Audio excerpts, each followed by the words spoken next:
Good morning, afternoon or evening, wherever you may be. My name is Shannon Brett. I'm a Waka Waka Butler and Garang Garang person, speaking to you today from Meanjin, Brisbane, in so-called Australia. I would like to acknowledge the traditional owners of the land upon which I speak today, and also pay my respects to all First Nations people upon this land and who may be viewing right now from other areas around the world. Welcome to the first online panel discussion for Rebecca Belmore's solo exhibition, Turbulent Water, open now here where I am at the Griffith University Art Museum, running through till the 19th of June, 2021. So in today's discussion, I'm joined by the artist, Rebecca Belmore, and also the curators of Turbulent Water in Wanda Nanibush and Goddard. Hi. So we're speaking to you from different locations, as in different countries.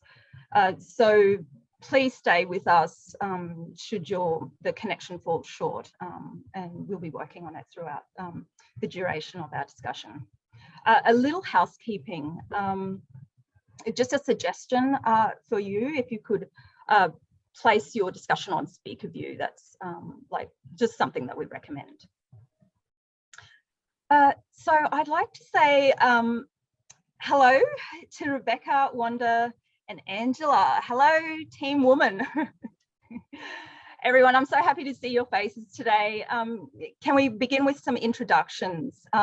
Let's work our way around the Zoom call, if we might, and just please share with us your name and your role, or who you identify as, and where you are from. So Rebecca, if we might start with you. Yeah, I'm Rebecca Belmore and I'm the artist in this exhibition. And I am from a member of the Lac Seul First Nation in Northern Ontario here in Canada. And I live, right now I'm in lovely Vancouver at 8 p.m. Wanda?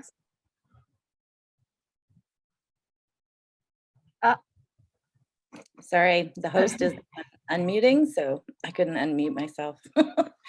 Hi, everybody. I'm Wanda Nanibush, one of the co-curators of this exhibition. I'm an Anishinaabe Kwe from Beausoleil First Nation, little island in Georgian Bay, Wolf Clan, coming to you from Toronto. Want to give a bit of a shout out to all the land defenders and water protectors around the world, and to everyone else fighting the destructions of their lands. Thanks, Angela. Hi, thanks for that acknowledgement, Shannon. I'm calling in from actually the north side of the river, Turrbal country, and would also like to acknowledge the Turrbal people's custodianship of these lands. I'm Angela Goddard, Director of Griffith University Art Museum and a curator and writer. Thanks. So Rebecca, I'll begin with you, and just so very pleased to be able to speak to you today about this fantastic exhibition of yours. But I want to really begin by discussing your work in its entirety. So I've seen you speak in the past, mentioning that you make work as a result of your own experiences and experiences around your Indigenous identity. And I find this like a really common element within the contemporary works of First Nations people from Australia. And I see messages in your work, especially in this exhibition, which are relevant here. No matter what the year of the creation of the work was, it's relevant past and present to us. And I think that's something that I want to let you know. And it's truly amazing. And I think in some of your works, especially like Fountain, you've predicted the issues that we face with water today. So I'd love to know how important it is for you as an Indigenous artist or person to share your stories or your family's stories and stories about issues past and present is it healing No, or I don't necessarily. educational? I think both words don't really. I'm not comfortable with healing or with educational. I think it's really like, if you think about water, if I think about my own experience of water in this country, Canada, and growing up in Northern Ontario, which is like, there's so many lakes and rivers.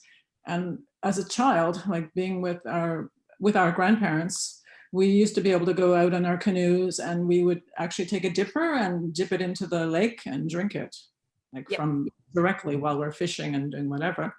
But I think that now today you can't do that kind of thing because we're all so paranoid about what the hell is in the water. So, so I think it's like, I'm not really, as an artist, interested in like thinking about my work as healing. I think it's more about, you know, making art and trying to articulate something in a, you know, in a visual sense as a visual creator, and to make something that, you know, can be beautiful and at the same time maybe is undercut with some kind of like trauma, whatever that is, or something very negative. So I think it's, you know, it's a struggle, you know, within my own practice to, you know, live a happy life and make that's meaningful. And I guess, I mean, I guess that you have faced other Indigenous artists from other nations too, that perhaps have similar interest in the way that they forge their careers and present themselves within their artworks, perhaps. Absolutely. I mean, there's, you know, as an artist, you have the privilege of going to visit other countries, you know, and maybe attending conferences and listening to other artists speak. And in particular, I would say that I'm a huge fan of Richard Bell's work. Me too. So I think, you know, he definitely has strong things to say, and they're in your face. So I think, you know, there's artists operate on many different levels and many different ways. And that's, I think that's the beauty of you know, contemporary art. Yeah, yeah. And the performative elements, especially with a live audience watching you work, are, I've seen you say that these are ways that you're interested in working, you know, or sometimes prefer to work in. Yes. And yeah, and I would like to, if you don't mind, just for 1 minute, perhaps, refer to a work that is not in this exhibition. I apologize, Wanda and Angela. Just clay on stone. This 12-hour performance at the Art Gallery of Ontario is just amazing. And I hope this is not too much of a personal question, but were you interested in performance as a child? I wouldn't say I was aware of it, but maybe when I became like a teenager, going, you know, into high school, into like an all-white high school, and then realizing that I had to, you know, because people are looking at me, so then you become aware of your own space, and I think that through that experience, I learned how to navigate, you know, terrain that was difficult, and so I think that's really and like pre-art school, where you have to learn how to carry yourself and to be in this kind of weird space. By default. Which is like what I want to say, this racist kind of space. Yeah. Yeah. Let's say it. Yeah. Make it nice, but. And what was that? Sorry? I said, I'm trying to, you know, like difficult terrain, but what I mean is like racism is so deeply entrenched in this country, you know, so. Oh, it's systemic here. It's. Yeah. So it's we know all around all the time. And hopefully everyone knows that, so. Yeah, yeah. Wanda, I was wondering if we might have a look at the performances in terms of these one-time profound. That's it. Oh gosh, I wished I was there to experience that, honestly. So, and like this, and excuse me for getting this performance with the nails, 181. 100, yeah. Like these one-time profound experiences that are, I find are constantly delivered by Indigenous artists must make you feel like this sense of pride, yet with bittersweet emotions. So there's this kind of double narrative happening, considering the topics which are delivered. What do you think about that in terms of yourself as a curator, someone who's curating this? Well, I think both of those projects Rebecca and I did together, our very first thing we ever did together also was a performance in a public space, X it's called. And I think for me, I've learned a lot from Rebecca's process. So like, you know, even just down to the point where we're like out shopping for materials, you learn a lot, or even just picking sites, right? And how the site gets picked, the visuality, even like the color of a hose, you know, everything is really, really thought through and very meticulously designed for a kind of visual effect, but also the site itself. I'm always like kind of still always amazed at how much layered histories and layered meanings can come out of a site that Rebecca engages. But it's also really visceral work, like it's embodied, right? So her body being there and doing what it does engages my body as the viewer. Like I can't, I'm not up in my head actually, I'm experiencing it in an embodied way. And I think that's why it somehow runs deeper inside. Then that's why it can't be education or healing either, because I think it's hitting some other part of yourself. And what, if I may interject here, I think it's like, you know, I'm in my apartment now, but when I go outside, you know, like going outside that's when you go out into the world. Although we have this online thing, like there's many layers to like the world now, but I think for me, back when I was a younger artist, it was essential to me to go and stand, you know, and occupy a space, stand on the ground, whether it's concrete or, you know, the natural land, and to be able to make something, and, you know, in a very short amount of time. And it's really, I think what Wanda, what you're getting at is like, you know, I do compose, a composition, you know, it's a composition much like painting. And I think a lot of my works, you know, have, like, for example, the one at the AGO, Clay on Stone, is painterly. And this idea of, you know, that we have been putting clay to stone for a very, very long time. Yeah. So if you do our pictographs, and so, you know, that's, you know, the human hand onto stone with pigment. So it's ancient. And the other thing with, I think, clay on stone and fountain, where they're connected to, is it's organic material in its use. And the way you were talking about earlier, Shannon, about how you can feel or I think that was you, Angela, but the temperature dropping once you go inside fountain, and you can feel the moisture on your skin. And that kind of ionization that happens when you're around living water and living moisture is actually really good for you, good for our psyches and good for our bodies. But that aside, the same thing happened with clay on stone. Like as the night went on, you could smell the clay throughout the building, and the moisture in the air in the building kind of went higher and higher and higher, and the temperature also shifted. And it's so much about bringing that outside in, and that sort of idea of the museum as this kind of dead space was totally transformed. So all the monitoring must have been going like crazy. Yes, and there were Picassos nearby. Yes, I love it. Oh my God, that's too good. So if I might, on that, so I'm thinking logistics and reframing the way that we use a museum, which was another side note perhaps we can talk a little bit about later, Wanda, in terms of the land claim within your museum, which I found really interesting from one of your discussions. But Angela, can we talk logistics? So can we discuss fountain? There is a large fountain inside of the Griffith University Art Museum, and where I'm sitting right now, it's just on the other side of the wall from me.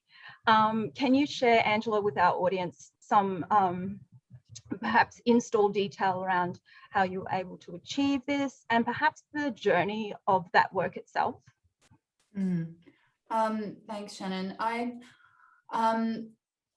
Logistically, we always knew that the show would be based upon video installation. You know, from our earliest conversations with Wanda, we realized that, you know, whilst Rebecca makes these incredible monumental, you know, sculptural works and room-sized installation, that to approach the show from that particular medium would be really compelling, and especially in our university's context. So we didn't in the end have to ship anything from Canada, which, you know, makes it a kind of COVID-friendly, interesting international project pre-COVID. That was the idea. But within that, we were given very strict specifications and parameters for the works. You know, every detail, as Wanda was mentioning, has been thought about in terms of, you know, Rebecca's sense of what the audience's bodies might be doing in the space. So there's 3 works on loan from institutions in the show. The AGO, Wanda's institution, lent us, that owns one of the editions of Fountain. So we had to work with them to get the specs of the projector and the water feature itself, everything, you know, approved to the artist specifications. And then we built the works, the named and the unnamed, and Apparition, which were both from the Morris and Helen Belkin Gallery at the University of British Columbia. So they also came with very specific specifications as to the viewer's experience of those works. So, you know, it's not as if you're able to just plonk within the space. You know, there was a lot of conversations and back and forth, both between the institutions, but also with Wanda and Rebecca, as to actually, you know, there's images and videos being texted back and forth, because once you place a work within a space, everything changes, and you do have to make all sorts of adjustments in order to lead your audience through. Works change the spaces that they're in, and we have to adapt to that. Yeah. Fantastic. It's just phenomenal to actually be in that space with that work, I have to say. And I think, and from what I've heard from many visitors at the exhibition, it's just a knockout. So Rebecca, if we might go back to the beginning of Turbulent Water, of this exhibition, if you could share, how was it proposed to you? Wanda. Maybe we were having some scotch. I don't know. It was Wanda, and or maybe it was Angela. I don't remember. I don't recall. Must have came through email. Okay. Yeah, I asked when we were having scotch at Caledonian. You were into it. Okay. That's so great. Okay, so it just happened this organically, like it was a conversation and it grew, yeah. And now we're here. Angela wanted to do it for a long time, so. Yeah, fantastic. Yeah, we'd been talking, I'd seen Rebecca's work, well, years ago in Venice, you know, very briefly, but seeing the work at Documenta, you know, in 2017, in Athens, the tent that Rebecca made from marble, you know, just looking over at the Acropolis, it was such an amazing experience and so resonant. And whilst Rebecca works with such specific histories and very specific incidences, there's an expansiveness also within that process and that work that can accommodate all sorts of other kinds of reactions and associations, I think. And I was very moved by that work. Although there was no way in the end we were going to be able to ship, you know, the marble wonderful tent to Brisbane. It was just how to kind of bring this work and this artist's practice and perspectives to our specific situation in some way. Yeah.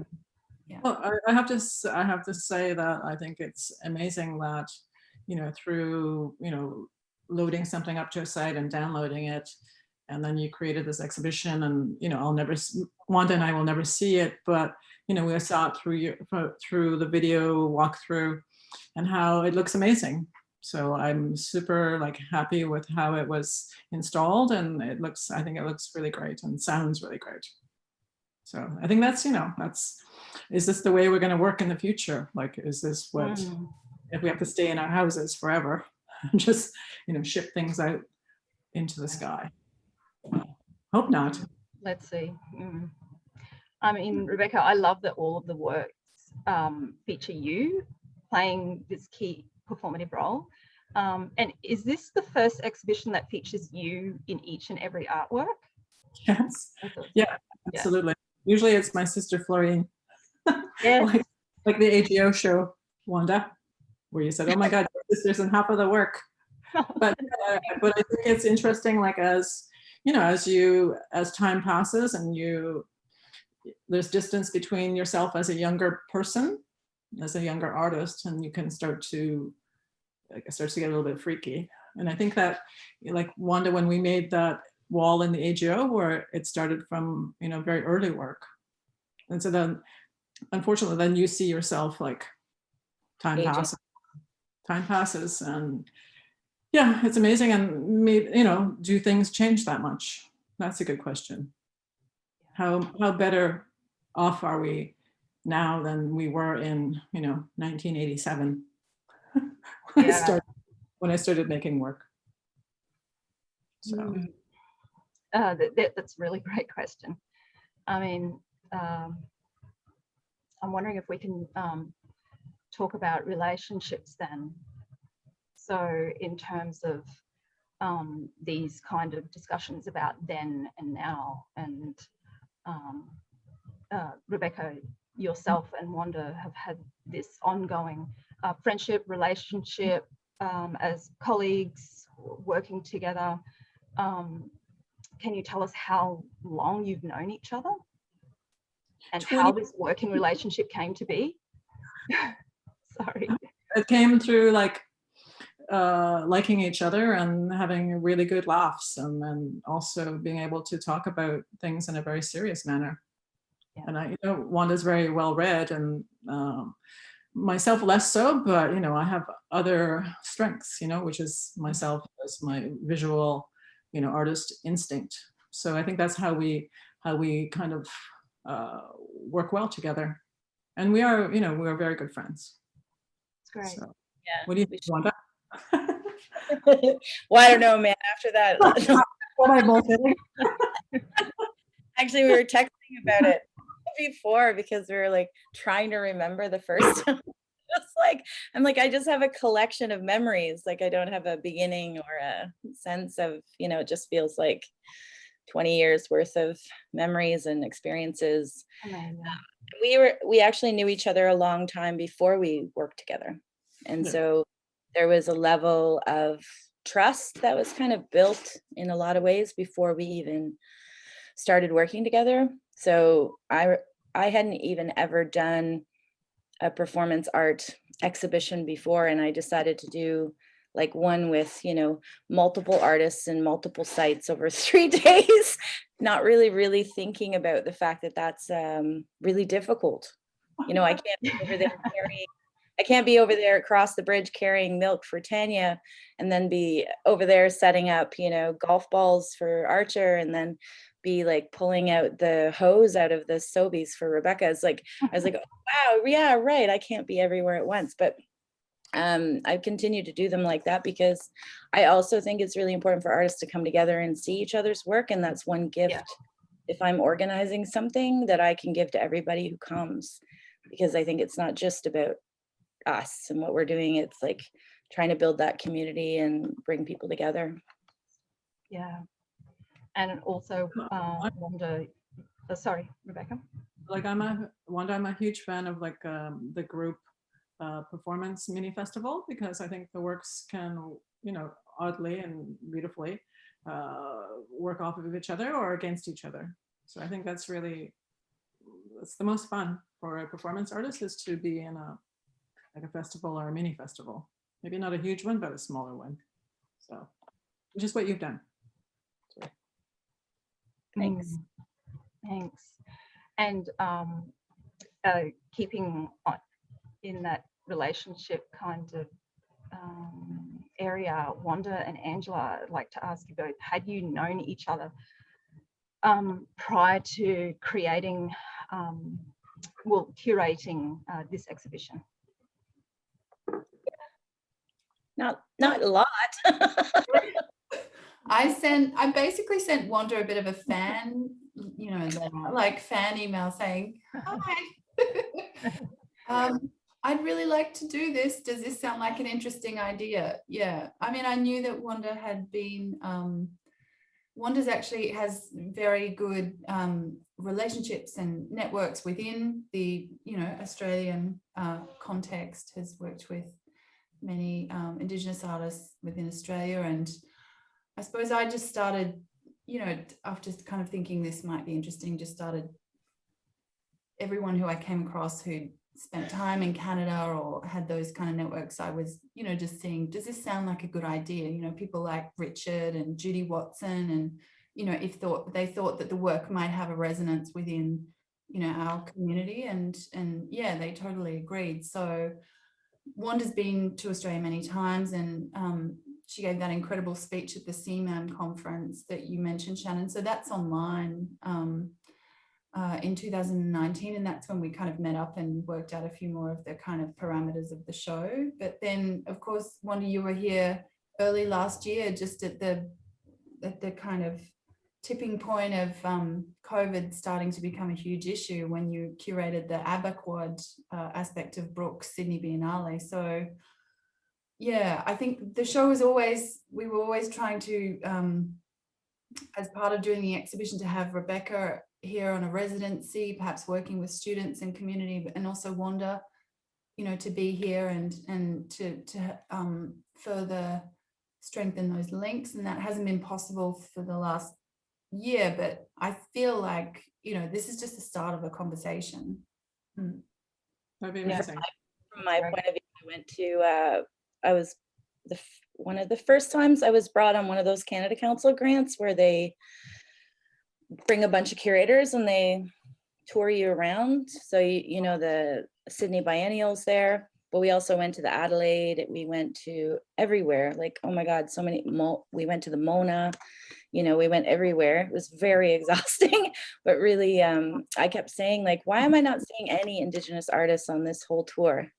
And, you know, it was Ralph was there with us, and was the one curating the Venice Biennale. So I kept whispering in his ear, while you're here, please see this Indigenous artist, please see that, because otherwise, people don't know, right? Like, they never go to see. And so I actually made the trip because I wanted to see Richard Bell to Brisbane on my own. They didn't take us there. And then that's where I came to Griffiths for the first time and saw, I hope I don't get his name wrong, Archie Delaney?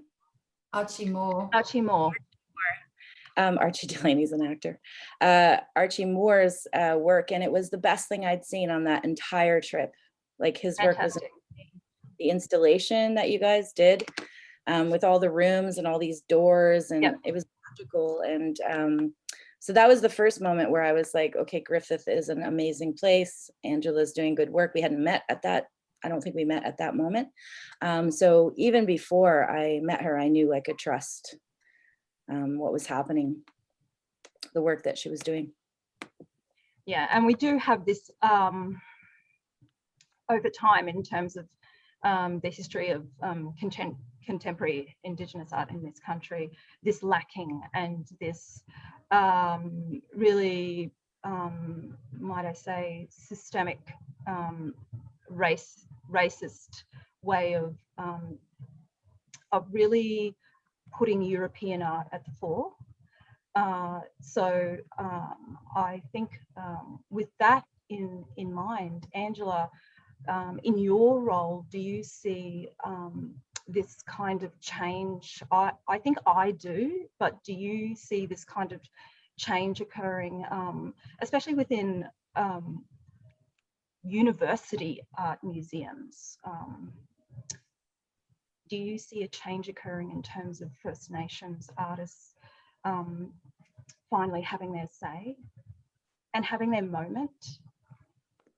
Well, I think that's for you to judge, Shannon. It's for you, it's for the community itself to judge that and to make their own assessments as to that. You know, as a non-Indigenous person, I can, you know, do what I can, but what has to be accountable is that to the community. Is that meaningful to the community? That's, yeah, I think I'm talking like in terms of what happens behind the scenes. Like we're aware of a lot of exhibitions that could happen but don't happen, and I'm of course a really solid advocate for First Nations art and First Nations people from all over this country having their moment, and I just feel like compared to 20 years ago, things are improving, and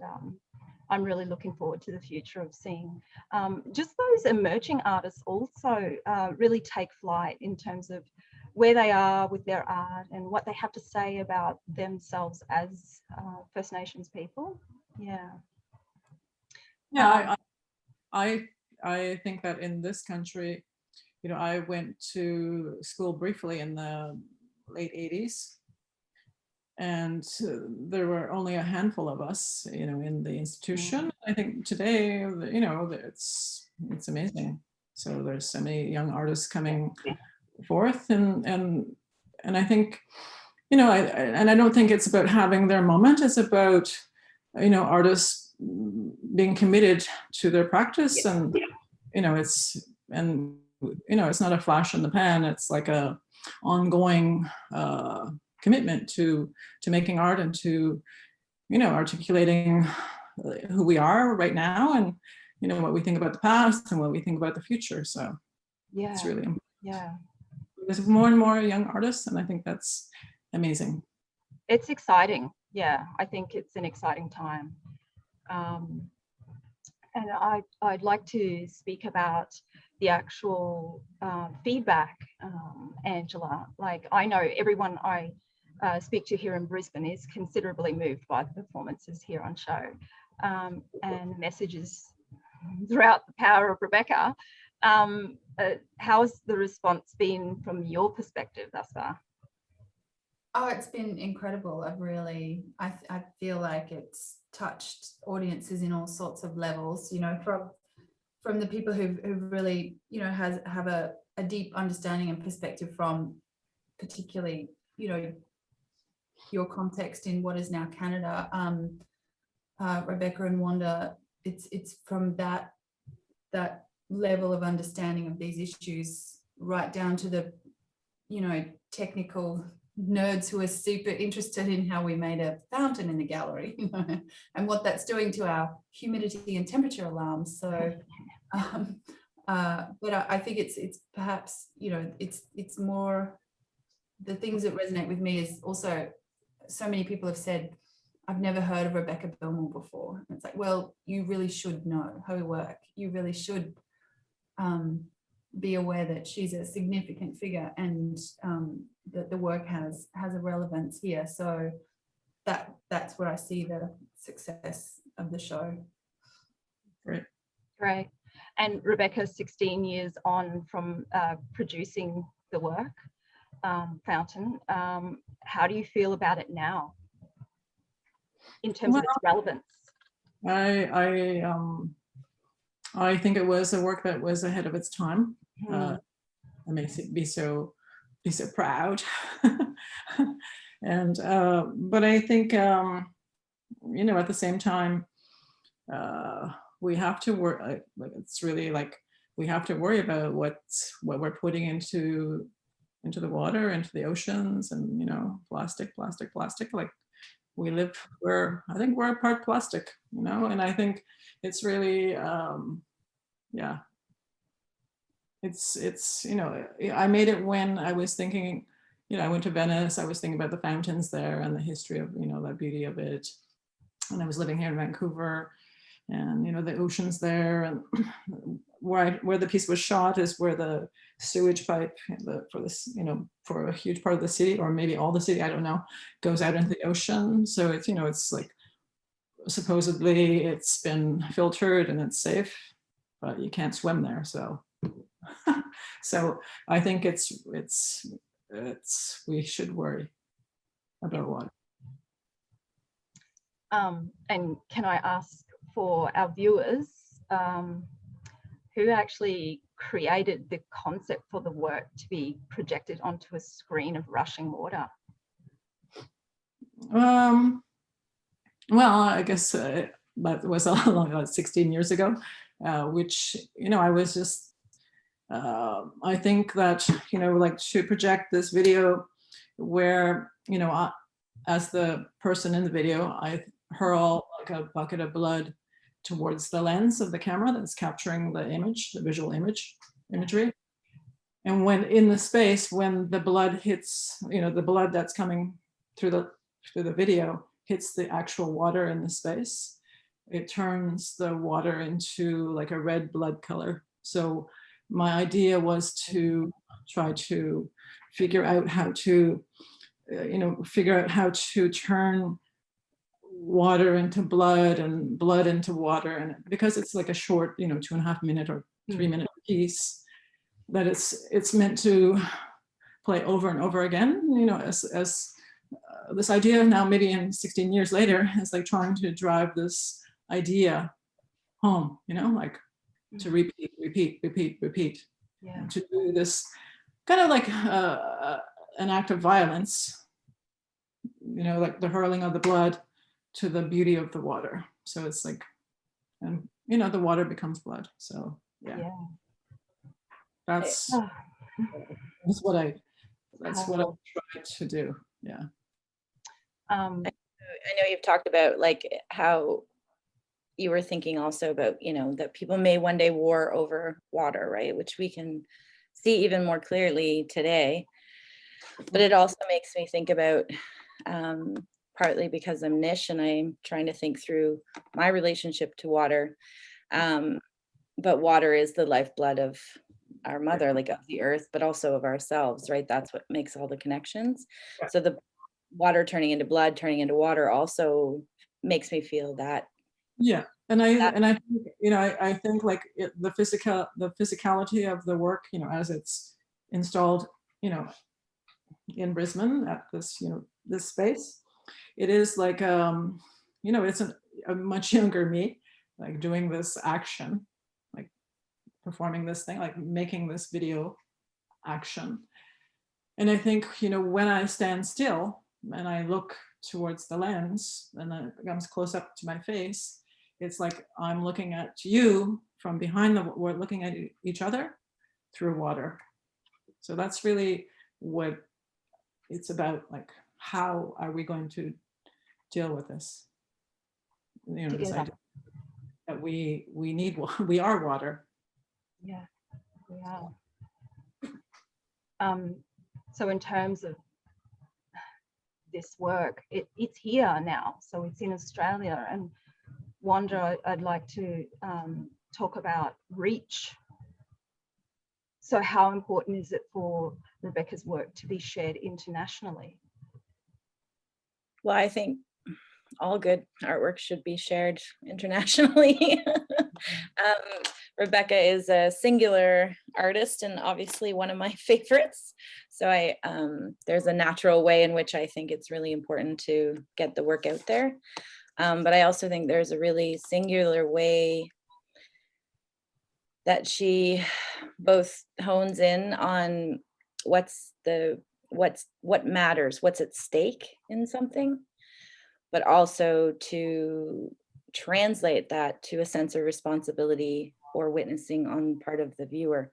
Like not very many people are able to do that without sliding into like some kind of somebody telling you what to think, or somebody, you know, already deciding for you what the politics should be. So I think she's just a master in a way that I have not witnessed in very much artwork as I've traveled the world. Amazing. Yeah.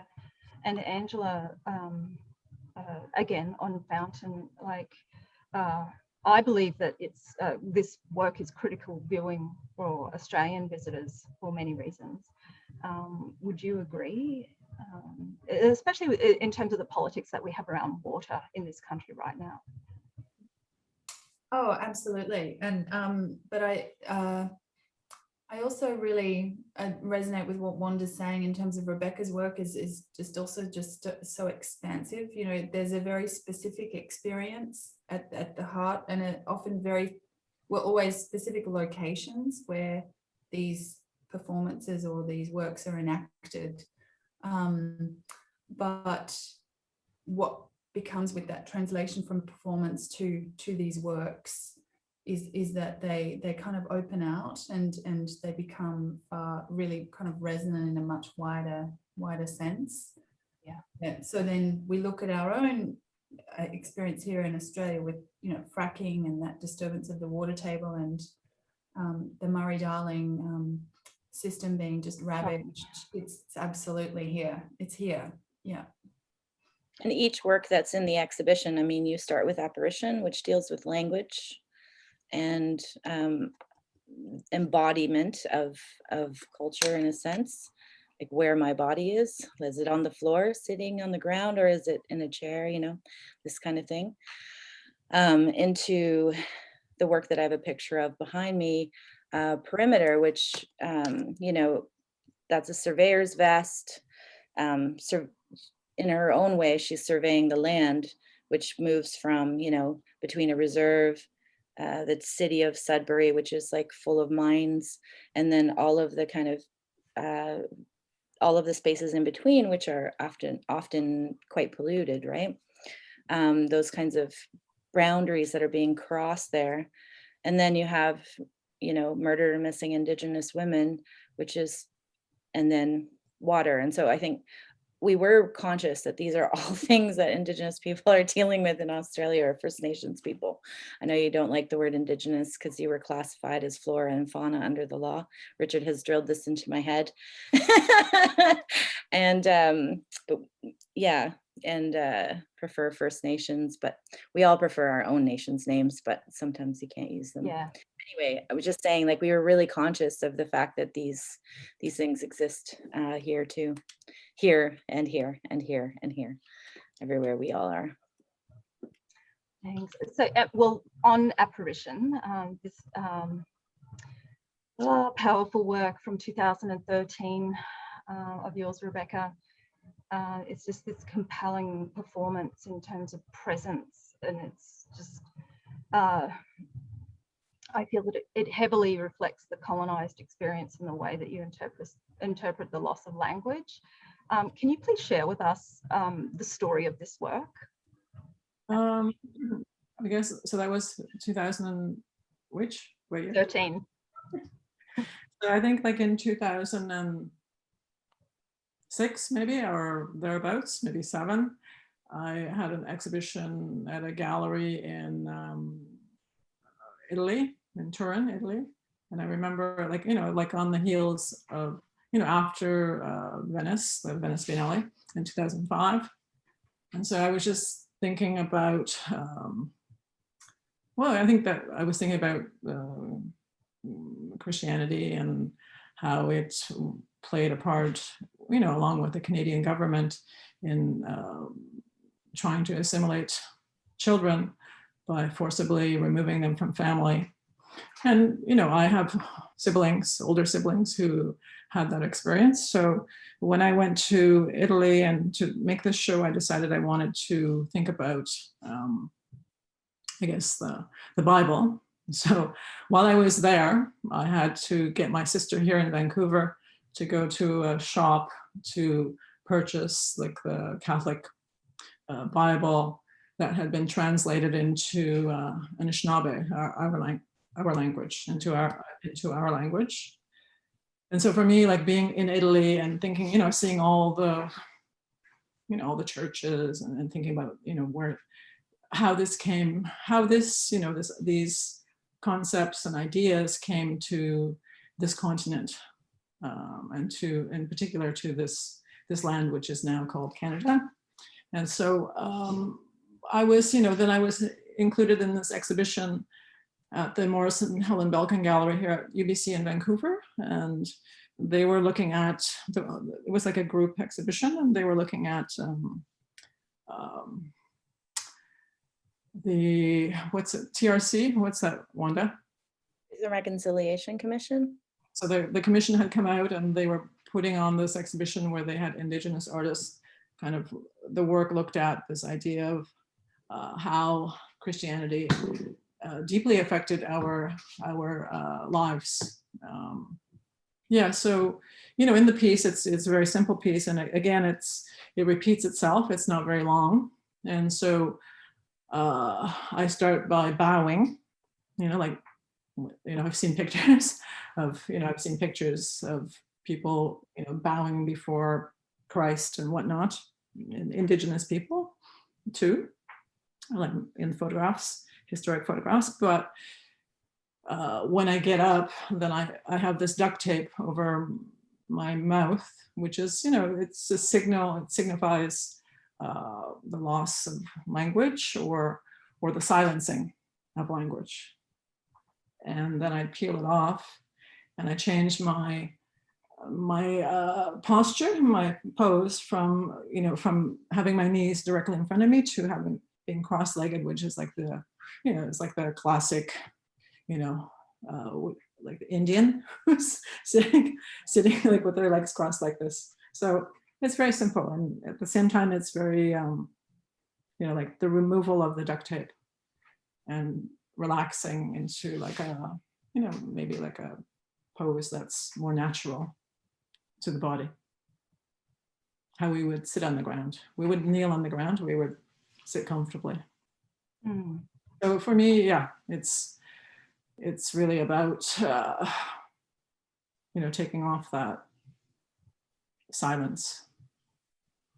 And, you know, and there's no, you know, the piece is silent. So, you know, I'm not speaking my language, but I'm speaking a visual language because that's my role as an artist. Right. And we share that experience of our grandparents talking to us in our tongue, but our parents not necessarily talking to us in our tongue. Yeah. It's a common experience actually, but speaks to like the level of violence that happened in between, such that our parents were scared to speak to us and teach us. Yeah, it was kind of like, yeah, it's better that you forget this and leave it behind and go forward and survive with English or whatever language you were born into, like colonized by. Yeah, it's heavy. Like this work is, it kind of bolsters the entry to the actual art museum here, and it really is a moment, particularly for me, just understanding what my family, and I'm sure that many First Nations people would have that story, what our families have been through in terms of the loss of our language. Everyone's family has a story about this, about how their family came to be speaking English. But this isn't the country that we are in now, and now many nations. This is not a nation of English speaking people. This nation as a whole is not English speaking. So Wanda, we're and everyone, we're kind of running out of time, but I was just wondering, Wanda, if you could please just briefly, before I wrap it up, tell us about, this was something that I saw you speak on recently, and it was part of that conference, that fantastic conference. in Sydney, and you held up there was a slide with a floor plan in it. Can you quickly tell us about the experience that you had in terms of land claim within, like claiming land and space within your workplace? I think because I came into the museum large, one of the largest in Canada. I didn't start little, unfortunately. But I came from the streets. Like, we were in the middle of a 3-year-long political movement that I was heavily involved in.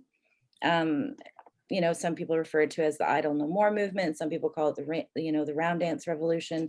There's many ways to think about it, and it spread around the globe. I was still working independently as a curator, but most of my work I stopped doing and just devoted a lot of my time to that. And so when I came into the museum, I very much had that in my body and in my heart and mind at all times. So I didn't have time to assimilate at all, right? Like into anything. So I just took the thinking into the museum. So acted as a sovereign person in that space, thinking about how this museum, if it were to speak our language, if it were to speak from our perspective, if it were to act and do, then these are the things that need to happen. And then in terms of land claim, I use that word. Some people don't like land claim, but I do, because it's the opposite of what it's meant to mean. So in Canada, land claim just means, like, you know, we're trying to get sort of compensated for the stolen land. But what I'm doing is actually doing the reverse of colonialism, taking more space in the museum for Indigenous art and thinking and thought. And so there's even more coming in October. So the entire McLean Center for Indigenous and Canadian Art that we started then, it's going to be completely Indigenous art this time around. So we'll see what's going to happen. So good. Oh my gosh, congratulations. It's great. Yeah. So this was a permanent collection. Yeah. And a lot of your work, Rebecca, is here in this space. A lot. Much of your work. No. Yeah, a handful of works. I saw this this work. Oh gosh, the date. I've lost the date of this particular work. The work was it in response to Fergie and Andrew's visit? Oh yeah, back in 1987. Yeah. Oh, that work is sublime. I just must say, I just love that work. I never laid eyes on them because they just flew in to the airport, and this, you know, like a town of like maybe 100,000 people, and they were whisked up the highway, you know, up the lonely highway, taken to the river, put into a birch bark canoe, and then they canoed to the reconstructed historic fur trading fort. So they literally relived a colonial ritual. Absolutely, on their honeymoon. Oh my god. Oh. Yeah. Oh, how ironic. So everyone, just in closing, I'd just like to ask you a couple more questions, and really to Rebecca and Wanda. And there it is, the work, yes. The breastplate, the breast. Always come prepared. Yeah. That's hilarious. Put your head in front. Oh God. So Rebecca and Wanda, I'm wondering if you can share what's next, and it sounds like exciting things happening, Wanda, in October. So there's new work in the pipeline for Rebecca Belmore, and is Wanda Nanibush continuing to create change within institution and pave further opportunities for Indigenous artists there? No, I quit. Oh, don't, please. Rebecca quit. And she quit art. 2010 or something, 2013. But I came back because, yeah, just can't stay away. Fantastic. You are. But yes, no, that's for sure. More to come. More to come, yeah. To be We're continued. never finished. That's great. So we're dead. Yeah, there's no retirement. That's commitment. Okay, thank you so much. I think we'll leave it there. This has been a fantastic conversation, although brief. And so to Rebecca, Wanda and Angela, thank you so very much for today's discussion in celebration of this extremely important exhibition, Turbulent Water. So I'll say bye for now and take care. Everyone who's listening too. Hi, Florine. Hi, Chloe. Hi, everybody. Oh, Shannon, did you want to remind everyone of the Richard? Oh, gosh, sorry, just before I go, next week, I hope that everyone here and more can attend Rebecca's conversation with the formidable Richard Bell. Yeah, so keep an eye out on your emails and through social media. The promotion has begun, so we hope you enjoy that one too. Thanks. Thank you. Thank you. Bye. Bye.